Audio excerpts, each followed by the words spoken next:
প্রতিষ্ঠান কিতাব মানুষকে বিদ্যা শিক্ষা দিতে পারে, চরিত্রের শিক্ষা দিতে পারে পারে নাকি?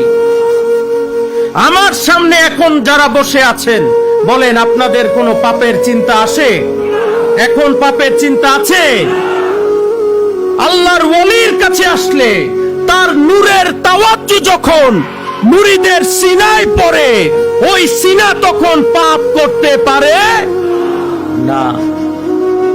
ওই সিনা তখন পাপ থেকে দূরীভূত হয়। যা দুনিয়ার বিদ্যা, দুনিয়ার কিতাব, দুনিয়ার জ্ঞান মানুষ অর্জন করলেও এই জ্ঞান ওলিত্ব ছাড়া কেউ দিতে পারে না।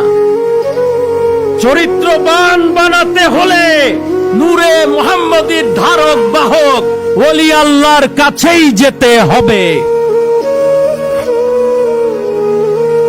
অন্যথায় চরিত্রবান হওয়ার সুযোগ নাই।